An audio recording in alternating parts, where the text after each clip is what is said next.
तेरी स्तुति हो परमेश्वर।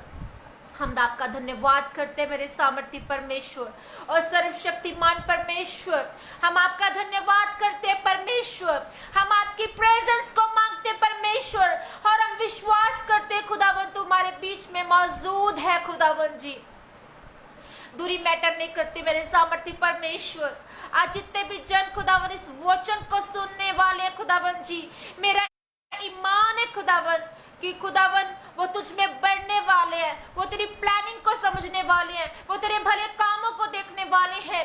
और परमेश्वर वो इस विजन से नहीं खुदावन तेरे पीछे लगे, किसी लालच से नहीं खुदावन जी, वो खुदावन तेरे काम को करने के लिए तुझे जब खुदावन वो ढूंढ ले खुदावन जी, तुझे महसूस कर ले मेरे सामर्थी पिता, तो खुदावन तेरे होकर रह जाए खुदावन। वो इस खुदावन समाज का एक हिस्सा न बनने पाए खुदावन जी, वो तुझ में बढ़े, तुझ में तरक्की करे मेरे सामर्थी खुदा, और तुझ में बढ़ते जाएं और तेरी वो उस भलाई को याद करे अपने जीवन में, जो उन खुदावन तूने उनके जीवनों में उंडेली है, जो ब्लेसिंग्स तूने उनके जीवनों में उंडेली है। खुदा बाप तेरी हजूर आती है खुदावन, मैं खुद को तेरे आगे झुकाती हूँ मेरे जिंदा खुदा, तुझसे रहम मांगती हूँ, तुझसे दया मांगती हूँ, क्योंकि तेरे सिवा खुदावन हमारा कोई नहीं। तू हमें बनाने वाला, तू हमें खड़ा करने वाला, तू हमारे जीवनों में अपने मकसद को जाहिर करने वाला खुदा है। और हम खुदावन अपने पैदा होने के उस मकसद को जान गए हैं खुदावन कि तू सर्वशक्तिमान खुदा है। तू चाहता है कि जिस इंसान को तूने बनाया वो तुझसे प्रेम करे, तेरी प्रेस करे, तेरे वचन पे चले और शैतान की तमाम उन एक्टिविटीज से दूर रहे, उन तमाम उसकी साजिशों से हम दूर रहें और तुझ में बने रहें खुदावन, तुझ में फल लेकर आए। और जो डाली खुदावन फल लेकर नहीं आती, तुझे काट डालता तू उससे परमेश्वर। और प्रभु जी हम जानते हैं कि हम तुझ में बने रहेंगे तो हम फलदार होंगे, हम सुरक्षित रहेंगे, हम स्वस्थ रहेंगे, हम आनंदित रहेंगे, हम तेरी आत्मा के फलों से भरे रहेंगे। तेरी प्रेजेंस के लिए धन्यवाद पिता। Thank you for Lord Jesus, for your love, for your mercy, for your grace. Thank you father, thank you for all things. Thank you Jesus, तूने जो कुछ भी दिया परमेश्वर, मैं तेरा धन्यवाद करती हूँ, तेरी सामर्थ के लिए धन्यवाद करती हूँ और खुद को तेरे आगे सरेंडर करती हूँ। अपने जीवन से जुड़े तमाम लोगों को तेरे आगे सरेंडर करती हूँ। थैंक यू फादर, आज के वचन के ज़रिए तेरा भेद लोगों के जीवनों के ऊपर जाए प्रभु जी। Thank you father, thank you almighty God, thank you Jesus lord. मांगते यीशु नाम से, आमीन। Thank you Jesus, thank you Jesus, thank you hallelujah. प्रभु यीशु मसीह की जिंदा जलाली सामर्थ्य बड़े नाम में मैं पास्टर आशा राय आप सबको जय मसीह की कहती हूँ, सबको परमेश्वर की हजूरी में वेलकम करती हूँ। और आज परमेश्वर के जिंदा वचन के लिए हम परमेश्वर की तारीफ करते हैं। और हमारे जीवन में जो कुछ भी आज हो रहा है वो सब कुछ परमेश्वर की वजह से है। जब हम इस चीज को भूल जाते हैं ना कि ये परमेश्वर की वजह से नहीं है, तो हम अपने आप पर क्या करने लग जाते हैं, घमंड करने लग जाते हैं। अपने आप को हम ईगो में रखना शुरू कर देते हैं। हमें लगता है कि हम ईगो में नहीं है, हम घमंड में नहीं है, और हम सब कुछ कहते हैं कि ये सब कुछ किसने किया, मैंने किया।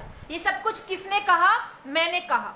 पर ये सब कुछ जो कर रहा होता है वो हमारा परमेश्वर कर रहा होता है। और जब हम खुद में ये बातें करने लग जाते हैं तो हमारा परमेश्वर हमसे दूर हो जाता है, हमारा परमेश्वर हमसे डिस्कनेक्ट हो जाता है और हम उसे सिर्फ फॉर्मेलिटी की तरह सोशल एक्टिविटीज में, लोगों के सामने या खुद में जिंदा रहने के लिए कि हम किसी धर्म में जी रहे हैं तो हम उसे याद करते हैं। बट मेरे प्यारो, ये सही बात नहीं है। आज मैं आपको बताने वाली हूं कि एक इंसान की प्लानिंग और एक खुदा की प्लानिंग, ये हमारे जीवनों में अद्भुत तरीके से काम करती है। परमेश्वर आपकी जिंदगी में अपनी एक योजना रखता है, एक प्लानिंग रखता है। Praise the Lord. परमेश्वर का जो वचन है वो सचमुच में रियल है। रियल नहीं है, वो रियल है, एक सच है, एक सत्य है।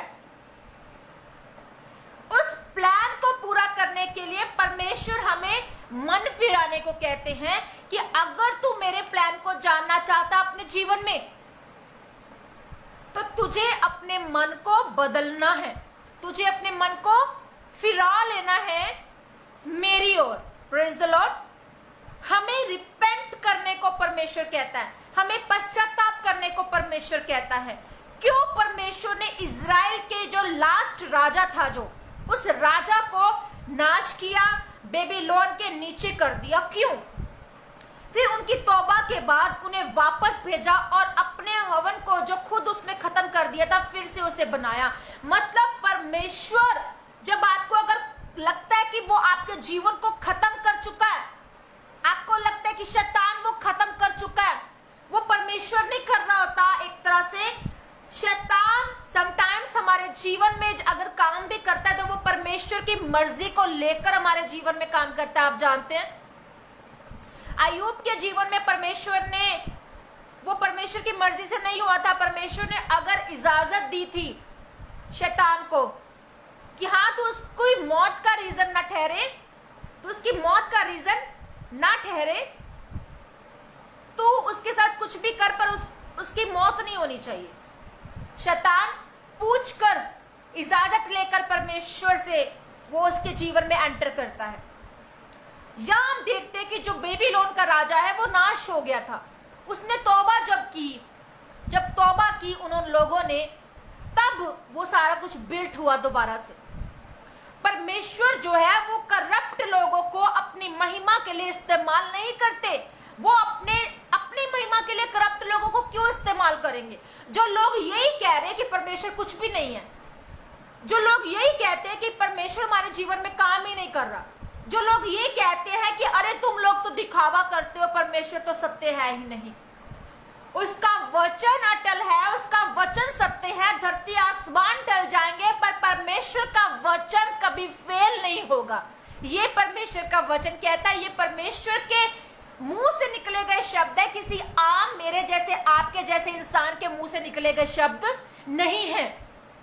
वो खुदावन खुदा, उसका इकलौता बेटा जिसने तमाम कंडीशंस को पूरा किया, फुलफिल किया कि मैं कौन हूं, मेरा पिता कौन है, मैं तुम्हारे जीवन में इंसान के रूप में क्यों आया।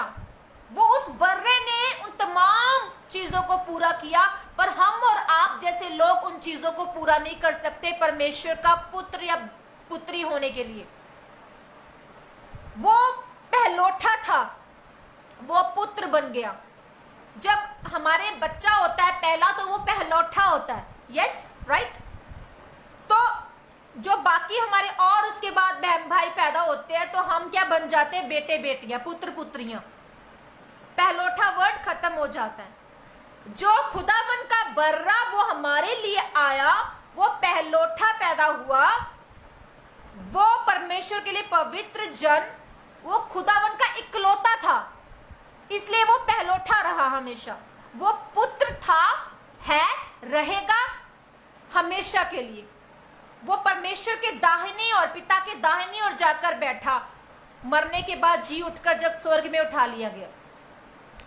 तो एनीहाउ हमारा टॉपिक है कि परमेश्वर की योजना क्या है। मैं आपको बताना चाहती हूँ कि ये सब कुछ फेक नहीं है, फेट नहीं है।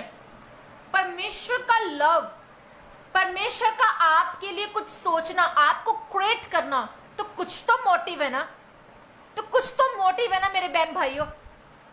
परमेश्वर में होकर भी लोगों को मैंने देखा है वो अपने जीवन को खत्म कर रहे हैं, वो अपने जीवन में आनंदित नहीं है। वो अपने जीवन में अगर दुखों में भी होंगे ना, कोई सच्चा विश्वासी वो परमेश्वर को हमेशा प्रेज करेगा। वो कहेगा यही कि कुछ भी हो जाए यार, कुछ भी हो जाए, मैंने अपने खुदा को नहीं छोड़ना, वो मेरा खुदा है, मैं उसका सब कुछ हूं बस। जब ये सोच आपके अंदर आ जाएगी ना, तो परमेश्वर आपको खाक से उठाकर, उस राख से उठाकर आपको ऊंचाइयों पर ले जाएगा। आपने ईगल पक्षी को देखा है? वो ऊंचाइयों पर जाता है, और जब उसको लगता है कि उसका अंत होने वाला है, वो ऊंचाई पे जाके अपने आप को मारता है। आपको अपने आप को मारना पड़ता है। जब आप परमेश्वर में अगर बढ़ना चाहते हैं, ऊंचाई में जाना चाहते हैं, आपको अपने आप को खत्म करना पड़ता है, अपनी ख्वाहिशों को, अपनी सोचों को, अपने तमाम उन सेंसेस को खत्म करना पड़ता है, और आपको परमेश्वर की सेंसेस में चलना पड़ता है। आपको परमेश्वर के मुताबिक सोचना पड़ता है, उस वचन के अनुसार अपने नेचर को आपको कन्वर्ट करना पड़ता है। मैं जानती हूँ कि बहुत मुश्किल है, एक पापी इंसान, हम सब पापी हैं, हम सब ने पाप किया, पर हम अपने आप को चेंज कर सकते हैं। हम अपने आप को उस वे में लेकर आ सकते हैं धीरे धीरे। आप गिर गए आप उठ जाए, आप गिर गए आप उठ जाए, पर परमेश्वर को ना भूले। ये मोटिव रख ले, ये एम रख ले कि मेरा परमेश्वर है, वो मेरे लिए सब कुछ है। दुनिया साइड पर है, रिश्तेदार साइड पर है, तमाम फैमिली भी साइड पर रख दे, तमाम सोचों को भी साइड पर रख दे, जो आप चाहते हो उन तमाम चीजों को साइड पर रख दे। सिर्फ ये देखें कि मेरा पिता और मैं, और बीच में हॉली स्पिरिट।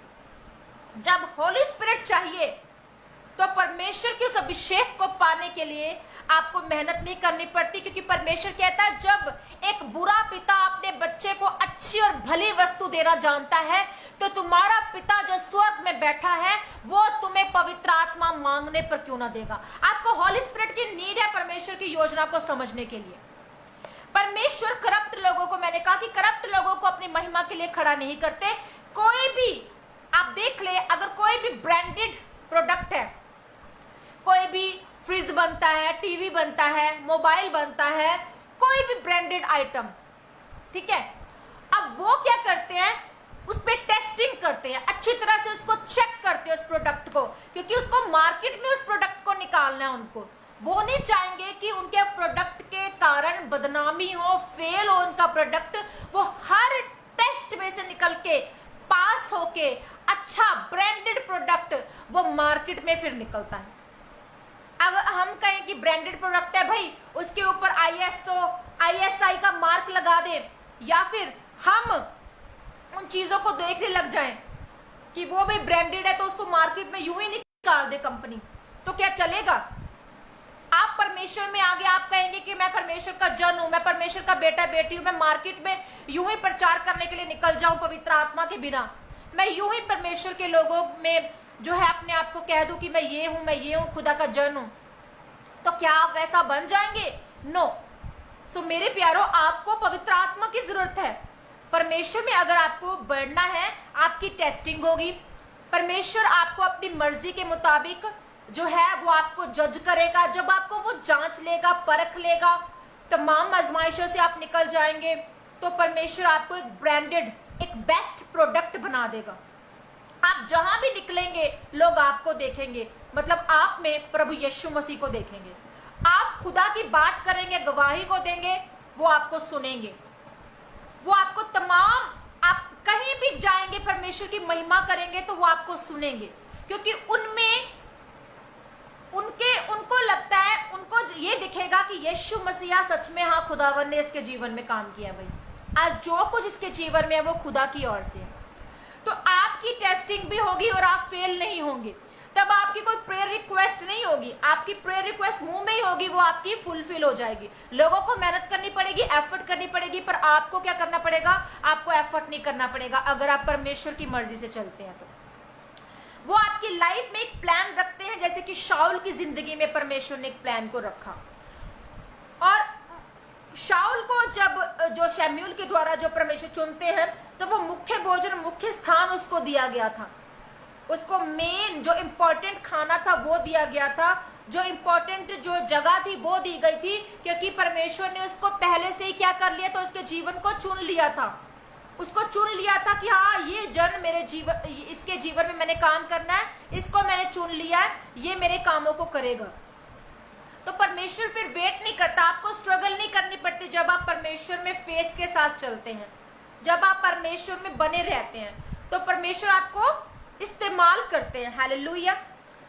जबकि बिन्यामीन जो था वो छोटा गोत्र था, और वो गोत्र में सबसे छोटा था, और सबसे छोटे को उसने मुख्य स्थान दिया, शाऊल को, जब परमेश्वर ने उसका चुनाव किया। Praise the Lord. जब हम पढ़ते हैं प्रकाशित वाक्य 1 उसका 5 से 6 वर्ष, 5 और 6 लिखा है, यीशु मसीह की ओर से जो विश्वास योग्य साक्षी और मरे हुओं में से जी उठने वालों में पहलोठा और पृथ्वी के राजाओं का हाकिम है, तुम्हें अनुग्रह और शांति मिलती रहे और हमसे प्रेम रखता है, और उसने अपने लहू के द्वारा हमें पापों से छुड़ाया है और हमें एक राज्य और अपने पिता परमेश्वर के लिए याजक भी बना दिया। उसी की महिमा और पराक्रम युगानुयुग रहे, आमीन। सो परमेश्वर का वचन कि उसी की जो योजना है, उसी की जो महिमा है, वो युगानुयुग रहती है आपके जीवन में। वो सेम प्लानिंग वो आपकी जिंदगी में रखता है, जो सेम प्लानिंग परमेश्वर ने शाऊल के जीवन में रखी थी। और परमेश्वर ने अपनी योजना शमूएल के द्वारा शाऊल के जीवन में पूरी की। आज भी वो लोगों को डिवाइन सोर्सेज इस्तेमाल करता है, डिवाइन सोर्सेज प्रोवाइड करता है, डिवाइन हेल्पर्स प्रोवाइड करता है। परमेश्वर चाहता है कि आप ब्लेस हो, वो किसी भी रूप में आपको सोर्सेज वो प्रोवाइड करता है। पुराने नियम में परमेश्वर अपने नबियों के द्वारा वो ऐसे सोर्सेज अवेल करवाता था अपने लोगों को कि ये ब्लेसिंग जाकर मेरे बंदे को, मेरे जन को दे, ये प्रोफेसाई मेरे बंदे, मेरे जन जो मैंने चुना है उसके जीवन में कर। तो परमेश्वर की योजना को समझने के लिए मन फिराना जरूरी है, तब वो हमारे आगे मेज बिछाता है, हमें ऊंचे स्थान पर बिठाता है। हर किसी की लाइफ में परमेश्वर एक प्लान रखता है, एक अलग प्लान। सेम प्लान परमेश्वर किसी के जीवन में नहीं रखते। हर एक के जन्म में परमेश्वर क्या रखते हैं? प्लानिंग को रखते हैं। अब जब उस रास्ते में, कॉलिंग में हम चलेंगे, तब हम फल लेकर आएंगे। और अब इस प्लान को समझने की जरूरत है कि अब मैं परमेश्वर के उस इंडिविजुअल प्लान को कैसे समझूं, मुझे परमेश्वर की प्लानिंग को कैसे समझना होगा। एक आदमी जो परमेश्वर की योजना समझ गया और फिर अपनी योजना बनाई, वो है मैन प्लान। वो मतलब मैन प्लान तो नहीं, वो परमेश्वर का प्लान है। मतलब परमेश्वर की योजना को तो समझ गया, पर फिर उसने अपनी योजना बनाई उस परमेश्वर की प्लानिंग में। तो वो हम आदमी का प्लान नहीं कहेंगे, एक इंसान का प्लान नहीं कहेंगे, हम वो परमेश्वर का प्लान कहेंगे। अगर गॉड्स प्लान फिट ना हुआ, फिट ना रहकर वो उसके इंसान के जीवन में फिट ना हुआ, वो अलग किया जाए और वो एक इंसान का प्लान हो गया, मतलब वो परमेश्वर के प्लान में फिट नहीं रह रहा। इंसान ने अपनी योजना बना ली कि मैं परमेश्वर के लिए ये करूंगा, मैं इस तरह से चलूंगा, मैं इस तरह से करूंगा, पर वो परमेश्वर की आवाज़ को नहीं सुन रहा है, परमेश्वर की कॉलिंग को नहीं सुन रहा। सो गॉड्स प्लान को प्रैक्टिकल हम कैसे समझे? योना नबी ने, आप जानते हैं कि गॉड्स प्लान को ना चुनकर अपना प्लान चुना था, और परमेश्वर ने उसे निनवे भेजना था, पर वो तर्शीश को चला गया। पूरी स्टोरी आप जानते हैं किस तरह से उसने जो है वो संघर्ष देखा उस शिप में, और वो मछली के पेट में चला गया और फिर कैसे निकला और कैसे उसने तौबा की। तो ये चीज़ें जो होती हैं, आप जब परमेश्वर की प्लानिंग के मुताबिक चलते हैं तो आपको उसको प्रैक्टिकल समझना होगा। आपकी लाइफ में ब्लेसिंग्स को आपके जन्म से पहले ही परमेश्वर ने चुन लिया है। आपके लिए सब ब्लेसिंग्स को परमेश्वर ने बता दिया है, बना दिया है। और जब आप गॉड के प्लान में एंटर करेंगे तो वो आपकी प्लानिंग, जो परमेश्वर की प्लानिंग है, वो फिर प्लानिंग काम करेगी। आपकी प्लानिंग खत्म हो जाएगी, आपकी सोच बदल जाएगी, आपका नेचर बदल जाएगा, आप परमेश्वर में उस प्लानिंग को देखने पाएंगे। सो गॉड्स प्लान में आपकी जो है वो चॉइस होगी। मैंने क्या कहा? चॉइस होगी। आपकी प्रेयर रिक्वेस्ट जो है, अब मान लीजिए एक बंदे के पास, एक गरीब के पास क्या है, उसकी इच्छा है कि वो एक आइसक्रीम खाए, खरीदे, और उसके पास पैसे नहीं है, पर पैसे होते हैं। उसकी एक इच्छा है कि वो आइसक्रीम को ले और खा ले। वो 10 रुपीज़ जब उसके पास होंगे वो आइसक्रीम खरीदेगा और वो खा लेगा। पर एक रिच बंदे के पास क्या है? ऑप्शंस हैं। उसके पास आइसक्रीम भी है, बहुत कुछ ठंडा है उसके पास पीने के लिए, और उसकी इच्छा ही नहीं है कि वो आइसक्रीम खाए, पर उसके पास चॉइस है। आपके पास चॉइस होगी यीशु मसीह के नाम में। आपके पास चॉइस होगी जब आप परमेश्वर में बढ़ेंगे, परमेश्वर की योजना को समझेंगे। Praise the lord. Genesis, God's plan में जाकर आपकी चॉइस होगी, वो प्रेयर रिक्वेस्ट आपकी नहीं होगी। जेनेसिस 12 उसका 1 से 4 वर्ष जब मैं पढ़ते हैं हम, तो उसमें क्या लिखा है? जेनेसिस 12 पढ़ेंगे हम, उसका 4 से प्रेज द लॉर्ड। 1 से 4 वर्ष। यहोवा ने अब्राहम से कहा कि अपने देश और अपने कुटुंबियों और अपने पिता के घर को छोड़कर उस देश में चला जा जो मैं तुझे दिखाऊंगा, और मैं तुझसे एक बड़ी जाति बनाऊंगा और तुझे आशीष दूंगा और तेरा नाम महान करूंगा, और तू आशीष का मूल होगा। जो तुझे आशीर्वाद दे उन्हें मैं आशीष दूंगा, और जो तुझे कोसे उसे मैं श्राप दूंगा, और भूमंडल के सारे कुल तेरे द्वारा आशीष पाएंगे। यहोवा के इस वचन के अनुसार अब्राहम चला और लूत भी उसके संग चला। और जब अब्राहम हारान देश से निकला उस समय वो 75 वर्ष का था। Praise the Lord. अब हम यहाँ देख रहे हैं कि जब हम परमेश्वर में चलते हैं तो आप परमेश्वर की मर्जी को अपनी 5 सेंसेस के मुताबिक जो है वो सुन रहे होते हैं, समझ रहे होते हैं, फील कर रहे होते हैं। वो आप 5 सेंसेस जानते हैं कि आपका टच करना, आपका देखना, छूना, देखना, सुनना, सूंघना और टेस्ट खाना, टेस्ट लेना। तो परमेश्वर ने अब्राहम को एक प्लान दिया। जब बाइबल कहती है कि अपने रिश्तेदारों को छोड़ जाना, पर अब्राहम जो था वो लूत को क्या करता है, साथ ले जाता है। अब्राहम लूत को साथ ले गया। और आप जानते हैं कि जीसस क्राइस्ट ने कहा कि सिद्ध बन जिस तरह तेरा स्वर्गीय पिता सिद्ध है। Praise the Lord. मिस्टेक्स करना एक इंसान की एक हिस्सा है, एक इंसान के जीवन का, कि वो मिस्टेक करता है।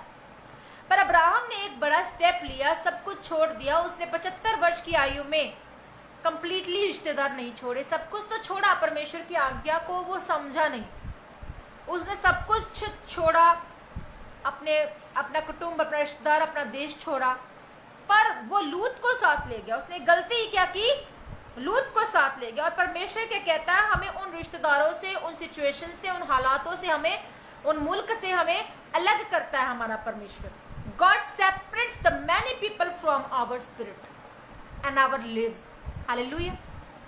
हमारी जिंदगियों से, हमारी आत्मा से तमाम उन स्पिरिट्स को परमेश्वर अलग करते हैं, क्योंकि परमेश्वर की प्लानिंग है ये हमारे जीवन में होती है। जब लोग हमें डाउन करने की कोशिश करते हैं तब हम ब्लेस होते जाते हैं। ये तब होगा जब गॉड प्लान हमारे जीवन में फिट होंगे, जब खुदा की प्लानिंग, खुदा की योजना हमारे जीवन में फिट होगी। अब्राहम ने अपनी लाइफ में जो कुछ भी सफर किया वो अपनी मिस्टेक्स के कारण सफर किया। परमेश्वर ने उसको, आप ध्यान से वचन को पढ़े तो परमेश्वर ने क्या कहा कि अपने कुटुंब को, अपने देश को छोड़ दे। उसने सब कुछ तो कर दिया, पर एक लूत को वो साथ ले गया। उसका रिश्तेदार, उसका भतीजा जो था वो साथ ले जाता है। हालेलुया। और पहली मिस्टेक क्या थी, लूत उसके जीवन में आती है। उत्पत्ति 12 उसकी 10 में दूसरी मिस्टेक एंटर करती है। 12 उसकी 10 वर्ष हम पढ़ेंगे, उसमें लिखा है, उस देश में अकाल पड़ा, इसलिए अब्राहम मिस्र देश को चला गया कि वहां परदेसी होकर रहे, क्योंकि देश में भयंकर अकाल पड़ा था। Praise the Lord. वहां पर भयंकर अकाल पड़ा था और परमेश्वर ने क्या कहा कि देश में अकाल पड़ा, इसलिए अब्राहम मिस्र देश को चला गया और वहां परदेसी होकर रहा, क्योंकि उस देश में भयंकर अकाल पड़ा था। और परमेश्वर ने उसे कहा था कि तू अपने देश, अपने मुल्क को छोड़ दे। कहां पर भयंकर अकाल पड़ा था, वहां पर जिस जगह वो मिस्र में, मिस्र देश में जब अब्राहम पहुंचता है तो वहां पर भयंकर अकाल पड़ता है। अब जब लोग आपको डाउन करने की कोशिश करते तब हम और ब्लेस होते जाते हैं, आप ये जानते हैं। जितना परमेश्वर में आप बढ़ते हैं, लोग भी आपको डाउन करते हैं, लोग भी आपको टॉन्ट करते हैं, लोग आपको ऐसी बातें कहते हैं कि आपका दिल दुखी होता है। पर परमेश्वर में जब आप बने रहते हैं, परमेश्वर आपको सोर्सेज देता है, डिवाइन हेल्पर्स देता है, आपको डिवाइन रास्ते देता है, आपको वो डिवाइन सोच के साथ ब्लेस करता है, और आप फिर उसका सोल्यूशन भी आप पाते हैं, क्योंकि आप परमेश्वर में बने हैं, अड़े हैं, खड़े हैं। अब 10 वर्ष वो मिस्र में रहा और उसके साथ हाजिरा थी। 10 वर्ष वो मिस्र में रहा, उसके साथ हाजिरा थी। वो हाजिरा का बेटा जो इश्माइल है, हम देखते हैं कि इश्माइल आज भी क्रिश्चियन कम्युनिटी को, क्रिश्चियंस लोगों को तंग कर रहा है। आप जानते हैं मुस्लिम लोग वो आज भी क्रिश्चियंस लोगों को क्या करते हैं, तंग कर रहे हैं। उन्हें परेशान कर रहे हैं। किसकी वजह से? वो अब्राहम की सेकंड मिस्टेक क्या थी? फर्स्ट मिस्टेक लूत जो उसके साथ चला, सेकंड मिस्टेक उसकी हाजिरा का बेटा इश्माइल, हाजिरा उसकी सेकंड मिस्टेक थी। और वो इश्माइल के कारण आज पूरा जो वर्ल्ड है वो दुखी है, परेशान है, वो लोगों को दुखी कर रहा है।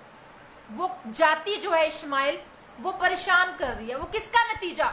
अब्राहम की सेकंड मिस्टेक का नतीजा। अब वो मिस्टेक तो हो गई, वो बच्चा तो पैदा हो गया, परमेश्वर ने उसको भी ब्लेस करना था, परमेश्वर ने उसे भी ब्लेस किया, क्योंकि जब आप पैदा होते हैं तो उसमें आपके माँ बाप की गलती नहीं होती है। परमेश्वर ने आपको रचा है, क्रिएट किया है, तो आपके जीवन में परमेश्वर की प्लानिंग भी होगी। और इश्माइल को परमेश्वर कैसे छोड़ देता? इश्माइल के जीवन में भी परमेश्वर ने काम किया, पर वो जो मिस्टेक अब्राहम के जरिए हुई वो आज तक जो है हम सब झेल रहे हैं, लोग झेल रहे हैं, दुनिया झेल रही है। अब आज तक वो तलवार के बल पर जीवित हैं वो लोग, क्योंकि ये क्या है, एक इंसान की प्लानिंग थी, एक इंसान का काम था, परमेश्वर का काम नहीं था। परमेश्वर के प्लान में हम चलते चलते हम अपने प्लान में चले जाते हैं, तो हम परमेश्वर को साइड पर कर देते हैं। जब तक हम इन सेंसेस पर हम कब्जा नहीं करेंगे, टच, स्मेल, हेयरिंग, टेस्ट, ये तमाम जो सेंसेस है, जब तक हम इन पर काम नहीं करेंगे तब तक हम डिसीजंस रॉन्ग लेते रहेंगे। तो हमें किस पर कंट्रोल करना? अपनी सेंसेस पर कंट्रोल करना है। और मिस्र के लोग जो है वो बाइबल के वचनों पर चलने वाले नहीं थे, तभी परमेश्वर ने कहा था कि इन लोगों में अपने बेटे बेटियां मत ब्याओ। यस, अगर आप बाइबल पढ़ते तो आप इस बात को जानते होंगे। तो बाइबल बताती कि अलग देवताओं की वह पूजा करने वाले लोग थे, लेकिन अब्राहम का लूत से अटैचमेंट जो थी वो उसको ब्लेसिंग से खत्म करने की मतलब एक अटैचमेंट थी। आज हमारे जीवन में भी बहुत से लोग हो सकते हैं, हमारे हस्बैंड वाइफ का रिलेशन ऐसा हो सकता है, हमारे बहन भाई के साथ हमारी अटैचमेंट हो सकती है, हमारे दोस्तों किसी की दोस्त के साथ हमारी अटैचमेंट हो सकती है, हमारा जो गलत एक्टिविटीज़ है, मोबाइल का देखना या मोबाइल में हम गलत चीज़ों को देखते हैं, हमारी अटैचमेंट हो सकती है। तो वो जो अटैचमेंट है वो आपको डुबोने के लिए होती है, कई बार परमेश्वर की ओर से नहीं वो होती। हम कहते हैं कि नहीं, मैं अपना ये दोस्त मित्र, ये बहन भाई मैं नहीं छोड़ सकता, मैं नहीं छोड़ सकती, इसको मैं साथ ही लेकर जाऊंगा, साथ ही लेकर जाऊंगी। आप जहाँ भी जाते हैं, आप मान लीजिए आपकी शादी हुई है, आप अपने भाई को अपने ससुराल में ले जाए, तो वहाँ जाकर क्या होगा? क्या हम उसको रख सकते हैं अपने साथ? नहीं रख सकती, लेडीज, लड़कियाँ नहीं रख सकती। तो कुछ बातें जो परमेश्वर की ओर से डिज़ाइन हुई है वो हमारी भलाई के लिए डिज़ाइन हुई है।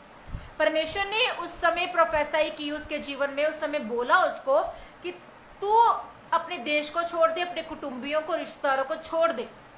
पर वो सब कुछ कर देता है, देश को छोड़ देता है, कुटुंबियों और रिश्तेदारों को छोड़ देता है, पर एक रिश्तेदार, वो रिश्तेदार ही है ना, लूत को साथ ले जाता है। और उसकी जो अटैचमेंट थी, सेकंड थिंग, जो अब्राहम की पत्नी सारा थी, अभी वो सारे है, वो सारा नहीं बनी थी, सारे थी उस समय। सारे की जो अटैचमेंट थी वो हाजिरा के साथ थी, अपनी मेड के साथ थी, अपनी नौकरानी के साथ थी, अपनी सर्वेंट के साथ थी। लूत ने क्या मिस्टेक की? अब्राहम ने क्या मिस्टेक की? सॉरी, लूत के साथ अटैचमेंट की। और सारे की किसके साथ अटैचमेंट थी? अपनी मेड के साथ। आप देखिए, दो मिस्टेक्स। परमेश्वर ने तभी कहा था कि तुम इन लोगों में अपने बेटे बेटियों को ना ब्याना, तुम उनसे अलग रहना मिस्र से, ताकि मेरी व्यवस्था तुम में बनी रहे और मेरा क्रोध तुम पर ना हो। अब इस व्यवस्था को बाय कॉन्शियस जो है वो हम जानते हैं। हम जानते हैं कि लूत जो था, उसकी बेटियां हुई, जब वो अलग हुआ अब्राहम से, अपनी मर्जी से उसने चूज किया था वो देश, वो कोना।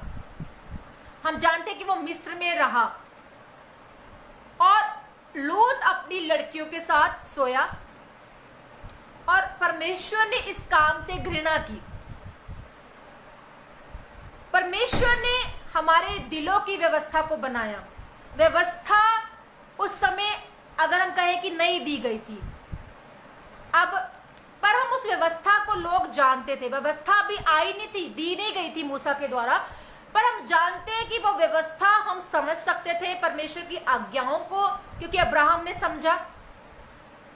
यूसुफ जिसको पोतीफर की पत्नी कहती है कि मेरे साथ 100 व्यभिचार कर, वो व्यभिचार नहीं करता क्योंकि वो परमेश्वर की व्यवस्था को जानता था, परमेश्वर के प्रेम को जानता था। परमेश्वर ने हमारे दिलों में उस व्यवस्था को डाला हुआ था, चाहे वो मैटर नहीं करता कि वो भी व्यवस्था लागू नहीं की गई थी मूसा के द्वारा।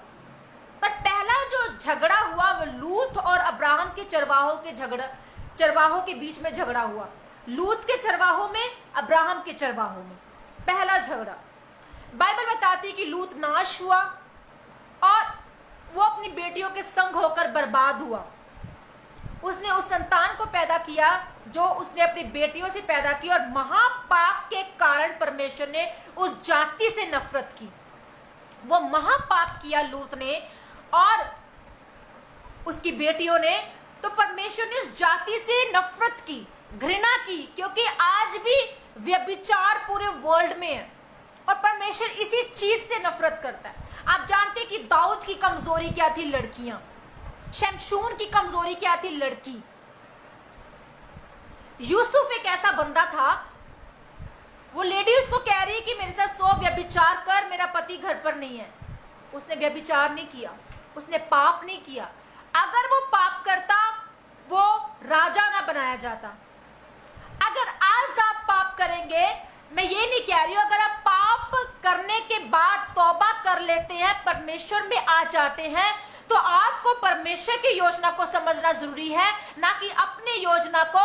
ना कि ऐसे लोग भी हम देखते हैं कि जो कि परमेश्वर को जानते हुए भी, परमेश्वर में चंगे होने के बावजूद भी वो परमेश्वर को छोड़ देते हैं, वो परमेश्वर से दूर हो जाते हैं, वो परमेश्वर की योजना को समझना जरूरी नहीं समझते, वो फिर से अपने उस खुदा को, उस देवी देवता को मानने लग जाते हैं और परमेश्वर को भूल जाते हैं। आपको समझना होगा कि पाप से जब आप तौबा कर लेते हैं तो उसके बाद आपको पाप नहीं करना है। पाप से परमेश्वर नफरत करते हैं। परमेश्वर ये नहीं कहता कि तूने और मैंने पाप नहीं किया, परमेश्वर कहता कि हम सब ने पाप किया, तुम सब ने पाप किया जो इस धरती पर तुम लोग, क्योंकि इंसान के द्वारा तुम लोग जब है उस पाप के जरिए, उस आदम के पाप के जरिए पैदा हुए हो, तुम पाप की संतान ठहरते हो। पर जब तुम मेरे पास आ जाते हो, तुम मेरी संतान बन जाते हो और फिर पाप तुम्हारे जीवन में एंटर ना करेगा। तुम मेरी ग्रेस को देखोगे, उस अनुग्रह को देखोगे, उस डिवाइन सोर्सेज, उन हेल्पर्स को देखोगे अपने जीवन में, उन अद्भुत ब्लेसिंग्स को देखोगे अपने जीवन में। पर हम लोग फिर भी अगर पाप करें परमेश्वर को जानकर, तो वो हमारे लिए अपराध है। परमेश्वर हमें माफ बार बार भी करेगा ना।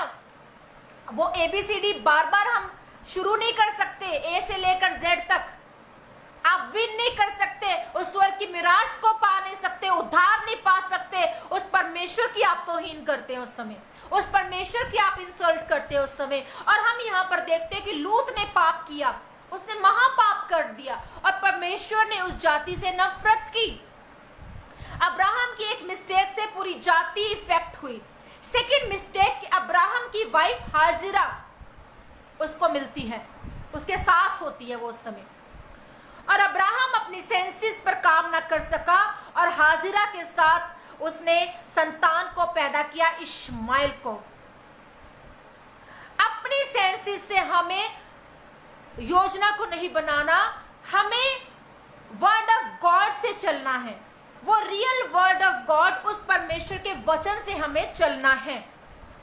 गॉड टाइमिंग पर हमें भरोसा रखना। जब हम इन दो चीजों पर काम करते हैं, सोचते हैं, इस पर मतलब हम मेडिटेट करते हैं इन चीजों पर कि परमेश्वर का समय यस आएगा, वो आ चुका है और मेरे जीवन में तमाम वो परेशानियां दूर हो चुकी हैं।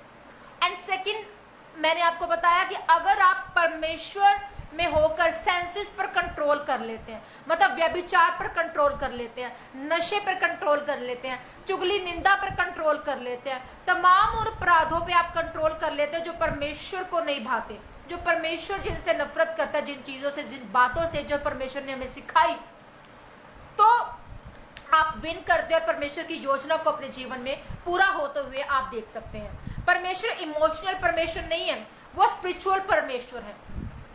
वो ये नहीं कि रो धोकर हम झूठा परमेश्वर से हम कुछ हासिल कर लेंगे। हम परमेश्वर से हासिल नहीं कर सकते जब तक हम उसके वचनों पर चलने के काबिल नहीं बने। अगर आपको परमेश्वर की आवाज को सुनना, अपनी सेंसेस पर कंट्रोल करना होगा, पवित्र आत्मा के फलों को मांगना होगा और परमेश्वर के वचन पर चलना होगा, देन आप जो है परमेश्वर की प्लानिंग को अपने जीवन में समझ सकते हैं। वो इमोशनल परमेश्वर नहीं है, वो स्पिरिचुअल परमेश्वर है। और पौलुस को मालूम था कि उसका जो परफेक्ट होना कितना जरूरी है, तभी वो तिमोथियस को कहता है कि मेरी जैसी चाल चल। जैसे मैं परमेश्वर में चल रहा हूं ना, वो उसका चेला था तिमोथियस, वो तिमोथियस को कहता कि मेरे जैसी चाल चल। एक मिस्टेक जिसकी सजा जनरेशंस ने पाई, अब्राहम की एक सजा, एक मिस्टेक। प्रोवर्ब्स 14 उसका 15 वर्स कहता है कि भोला तो हर एक बात को सच मानता है, भोला हर एक बात को सच मानता है, परंतु जो चतुर है, जो इंटेलिजेंट अपने आप को बनाता है बहुत इंसान, वो समझ बूझ कर चलता है। ऐसा ही होता है ना, एक क्लेवर इंसान समझता है कि यस ये सब कुछ मेरा क्रिएट किया हुआ है, ये सब कुछ मैं कर सकता हूँ, ये सब प्रोफेसाइज मैंने की है, मैंने ऐसे कहा था, मैं ये सब कुछ कर सकता हूँ, मेरे में काबिलियत है, मैं पैसे के बल पर सब कुछ खरीद सकता हूँ। आप अपनी क्लेवरनेस को झाड़ रहे हैं, आप अपने आप को बड़ा बना रहे हैं, आप परमेश्वर को फेल कर रहे हो सिचुएशन में। बाइबल कहती है कि सैमसून फिलिस्तियों में गया और परमेश्वर ने फिलिस्तियों में जाने से ही सैमसन को मना किया था। सैमसन को परमेश्वर ने फिलिस्तियों में जाने से मना किया था। परमेश्वर ने कहा था कि फिलिस्तियों को तुझे खत्म करना है, तुझे तेरे जीवन में जो मैंने मकसद को रखा है ना, फिलिस्तियों को खत्म करने के लिए रखा था। पर हम देखते हैं कि फिलिस्ती उसको खत्म करने पर तुले हुए हैं। किस सेंस पर उसने काम नहीं किया? व्यभिचार। वो पाप में गया, उसको लड़कियां पसंद थी, उसको लड़कियां पसंद थी, जबकि उसको फिलिस्तियों को दंडित करने के लिए चुना गया था। सेंसेस, लव, अट्रैक्शन उसका ऑन हो गया उस समय, वो सेंस ऑन हो गई उसकी, और गॉड प्लान से वो बाहर आ गया। वो भूल गया कि परमेश्वर उसे नाजिर किया जन्म से। वो फिलिस्तियों के द्वारा मरवा दिया जाता है और इजरायलियों को छुटकारा दिलाने के लिए परमेश्वर ने उसको जो है वो चुना था। पर फिर से उस पर वो जब तौबा करता है, वो थोड़ा सा अपने मन को फिराता है परमेश्वर की ओर। वो कहता है कि परमेश्वर मुझे इतना बल और सामर्थ दे दे कि मैं इनको एक झटके में ही जो है वो गिरा दूं। और आप जानते कि परमेश्वर ने इसे अंत समय में सामर्थ दी, पर वो मर गया। क्यों? अपने पाप की वजह से। उसने परमेश्वर की प्लानिंग को तो खो दिया, पर परमेश्वर से तौबा कर ली, जैसे कि योना ने भी तौबा की थी।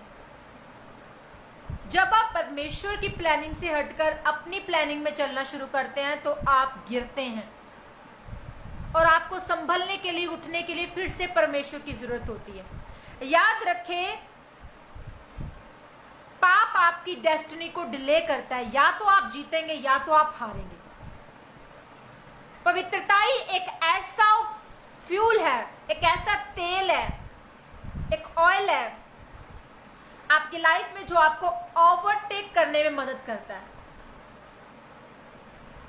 अपनी ब्लेसिंग्स में आप ओवरटेक करते हैं अगर आप होली हैं, अगर आप पवित्र हैं, अगर आप अपनी सोचों में, अपने शरीर में पवित्र हैं, आत्मा में पवित्र हैं, तो परमेश्वर का वो जो होलीनेस आपके अंदर आया है, गॉड गिफ्ट, ये फिर आपको बढ़ाएगा, आपको ब्लेस करेगा। आप बाद में जो है वो स्टार्ट करेंगे, पर आप पहले पहुंचेंगे यीशु मसीह के नाम में। अगर आपकी लाइफ में होलीनेस फ्यूल है तो आप पहले होंगे यीशु मसीह के नाम में। इसलिए पौलुस ने कहा कि अगर मैं मनुष्य को ही प्रसन्न करता रहता तो मैं परमेश्वर का दास ना होता। हम इंसानों को, रिश्तेदारों को प्रसन्न करने के लिए नहीं हम बुलाए गए। हम इसलिए पैदा नहीं हुए कि हमें रिश्तेदारों को प्रसन्न करना है। मेरी माँ, मेरा बाप, मेरा बहन भाई, मेरे नेबर्स क्या कहेंगे, हमें ये सब कुछ नहीं सोचना है। हमें परमेश्वर के कामों को करना है। हम उस सर्वशक्तिमान को खुश करने के लिए बुलाए गए हैं, जिसके बिना हमारी लाइफ कुछ भी नहीं है। हम कुछ नहीं कर सकते, हमें उसके मास्टर प्लान को हमें जानना होगा। हमें उस कॉलिंग के पीछे जो ब्लेसिंग रखी है, उस कॉलिंग को डे बाय डे हमें रिसीव करना होगा। तो अब्राहम की वीकनेस, दाऊद की वीकनेस, सैमसन की वीकनेस, ये हम सब कुछ देखते हैं इस बाइबल में कि परमेश्वर ने किस तरह से उनके जीवनों में काम किया और किस तरह से वो अपनी मिस्टेक के कारण डूबे। ईगल बारिश आने पर ऊपर चला जाता है और वो सरेंडर करता है ऊपर जाने पर। पवित्र आत्मा के फलों पर वो कंसंट्रेट करता है, क्योंकि जब आप परमेश्वर के पवित्र आत्मा के फलों पर कंसंट्रेट करते हैं तो आप ऊंचे उठते हैं। मिरेकल्स तब होते हैं जब आप फीलिंग से बाहर आ जाते हैं, जब आप सीख जाते हैं कि आपको उस फीलिंग्स में नहीं रहना है, तब आप परमेश्वर की प्लानिंग को समझते हैं। मैं इस परमेश्वर की प्लानिंग पर नेक्स्ट संडे भी जो है वो खुदा के कलाम को इसको शेयर करना चाहूँगी। मैं आज के सेशन को यहीं पर क्लोज करती हूँ, हम इसे कंटिन्यू करेंगे आगे। तो आज के लिए आपकी ये खुराक काफ़ी है कि आपको परमेश्वर की प्लानिंग को समझना है। आपको अब्राहम की तरह नहीं बनना कि जिसने परमेश्वर ने सब कुछ छोड़ने के लिए कहा था, वो लूत को साथ लेकर जाता है। आपको सेंसिस पे काम करना है। सारे ने हाजरा के साथ अटैचमेंट रखी, आपको सेंसिस पे काम करना है। आपको उन सेंसिस पर कंट्रोल करना है और आपको अटैचमेंट नहीं रखनी। आपको लव जो है वो परमेश्वर के साथ रखना है, ना कि किसी इंसानों के साथ आपको वो लव, वो अफेक्शन रखना है, क्योंकि आपको परमेश्वर की उस कॉलिंग में चलना है, उस ब्लेसिंग्स को लेना है और वो मिस्टेक नहीं करनी जो अब्राहम ने की, सैमसन ने की, योना ने की, दाऊद ने की। आपको परमेश्वर में बने रहना है, अड़े रहना है, खड़े रहना है और परमेश्वर की प्लानिंग्स को जानना है। याद रखिए, जब आप परमेश्वर की प्लानिंग में चलते हैं तो आप ओवरटेक करते हैं। जब आप होलीनेस में रहते हैं आप ओवरटेक करते हैं। जब आप पवित्र आत्मा में रहते हैं, बने रहते हैं, परमेश्वर की टाइमिंग में बने रहते हैं, तो परमेश्वर इस टाइमिंग में आपके जीवन में काम करते हैं। हालेलुया। सो खुदा आप सबको आशीष और बरकत दे। आज के वचन के जरिए आप 100 गुना फलों को लेकर आए। मिलते हैं नेक्स्ट संडे, सेम इस सेशन को हम कंटिन्यू करेंगे। Thank you father, thank you Jesus, thank you Holy Spirit. आइए हम प्रार्थना में शामिल हो और परमेश्वर को याद करें। और आप सबके लिए मैं दुआ करती हूँ, आप रिसीव करें इस दुआ को यीशु नाम से। धन्यवाद खुदावन, धन्यवाद प्रभु यीशु, धन्यवाद पवित्र आत्मा, सामर्थी परमेश्वर पिता, मैं आपका धन्यवाद करती हूँ आज के दिन के लिए, आज के समय के लिए, सब बातों को और आज के वचन के लिए खुदावन, जो आपने ब्लेसिंग हमारे जीवन में दी। हम खुद को तैयार करते हैं मेरे खुदावन कि आपकी परफेक्ट टाइमिंग में हम चलने पाएँ, अपने सेंसेस पर हम कंट्रोल करने पाएँ और जो आपकी परमेश्वर खुदावन जी, परमेश्वर जी परमिशन है हमारे जीवन में, जो प्लानिंग है हम उसको जानने पाए, उस पर चलने पाएँ, उसे पाने पाएँ, तमाम ब्लेसिंग्स को जो आपने हमारे जीवन में रखी है। खुदावन हर एक जन को ब्लेस कर, छू, इनके जीवनों में काम कर खुदावंदा। एक एक जन को तेरी हजूरी में लेकर आती हूँ परमेश्वर, इनके जिनों जो इन तमाम जनों के जीवनों में काम करे खुदावन जी। इनकी फैमिलीज को छुएं, इनके बच्चों को छुएं, इनके दिलों को छुएं, इनकी आत्मा बदल जाए तेरे सामर्थी नाम में। इनके सुनने वाले कान खुदावन जी खुल जाएं, इनकी आत्मा खुल जाए, तेरे वचन को रिसीव करें खुदावन जी। और प्रभु जी आप में ये 100 गुना फलों को लेकर आने पाए, ये अपने तमाम हिस्सों में काम करने पाए मेरे सामर्थी पिता। आपने हर एक जन के लिए, हम सब के लिए खुदावन जी एक कॉलिंग रखी है, उस कॉलिंग में हम चलने पाए खुदावन जी। हम आपकी सामर्थ को, आपकी दया को अपने जीवन में मांगते हैं खुदावन। खुदा हर एक जन के जीवन को छू ले खुदावन, इनके बिजनेस ब्लेस हो तेरे सामर्थी नाम में, इनके फिजिकल, मेंटली और स्पिरिचुअल लेवल ब्लेस हो यीशु मसीह के सामर्थी नाम में। पिता ये तुझ में बड़े और तरक्की करे खुदावन जी, ये प्रार्थना में बड़े मेरे सामर्थी परमेश्वर। हर अंधकार की ताकत इनके जीवनों से हम डिस्कनेक्ट करते हैं, हर एक उस स्पिरिट को जो परमेश्वर तेरी आरसी में डिस्कनेक्ट करती है इनके जीवनों के ऊपर से। हर बीमारी को इनके जीवन से हम डिस्कनेक्ट करते हैं, हर कमजोरी को इनके जीवन से डिस्कनेक्ट करते हैं, हर एक वो लत जो इनके जीवन में ये शिकार हो गए, जो एडिक्शन है, वो खुदावन हर एडिक्शन इनके जीवन से हम डिस्कनेक्ट करते हैं पिता परमेश्वर। इनके जीवनों को बहाल कर, हर शर्मिंदगी इनके जीवन से खत्म हो, हर बीमारी इनके जीवन से खत्म हो, हर कमजोरी इनके जीवन से खत्म हो मेरे परमेश्वर। तुझ में बड़े और तरक्की करे और फल लेकर आए मेरे परमेश्वर। तेरा वचन कहता है कि धर्मी जन खजूर के समान फलेंगे फूलेंगे, लबानोन के देवदार के नहीं बढ़ते जाएंगे। ये बढ़ते जाएं, ये ऊंचे होते जाएं तेरे सामर्थ्य जिंदा बड़े नाम में। प्रभु जी जितने मेरे जीवन से जुड़े हैं खुदावन जी, और हर एक विजन को खुदावन जो तेरी ओर से, हर एक बात जो तेरी ओर से मैं तेरे हाथों में सरेंडर करती खुदावन जी, तेरे आगे समर्पित करती हूँ। मेरे सामर्थ्य परमेश्वर, हमारे जीवनों में तू जो अनुग्रह को उंडेलता है खुदावन, जो दया को उंडेलता है खुदावन, मैं आपका धन्यवाद करती हूँ। और प्रभु इनके जीवन में डिवाइन सोर्सेज उतरे, डिवाइन हेल्पर्स उतरे प्रभु जी। आप इनके दिलों को, इनकी सोचों को खुदावन जी बढ़ाएं, इन्हें इस्तेमाल करें परमेश्वर। खुदावन तेरा शुक्र, तेरी तारीफ जो तूने हमें संभाल के रखा, सुरक्षित रखा, चंगा रखा खुदावन। तेरे कोड़े खाने से हम लोग चंगे हो चुके हैं और हर बीमारी, निराशा, हर कमजोरी से ये चंगे हो जाए यीशु मसीह के सामर्थ्य नाम में। पिता ये जिस रास्ते पे जाए फलवंत हो खुदावन, इनके हाथों के काम ब्लेस हो, इनके बैंक बैलेंस ब्लेस हो, इनके जो खुदावन जी किचन हैं खुदावन, इनकी जो रसोई घर है खुदावन जी वो ब्लेस हो खुदावन। किसी भी भली वस्तु की भंडार की इनके जीवनों में, इनके घरों में कमी ना रहे प्रभु जी। हर एक जन की जरूरत को पूरा कर मेरे खुदावंदा। आप इनके जीवनों को बहाल करें, इन्हें आज़ाद करें। यीशु मसीह के नाम में इस प्रार्थना को मांग लेती हूँ, आमीन। खुदा आप सबको आशीष और बरकत दे। God bless you all. जय मसीह की सबको।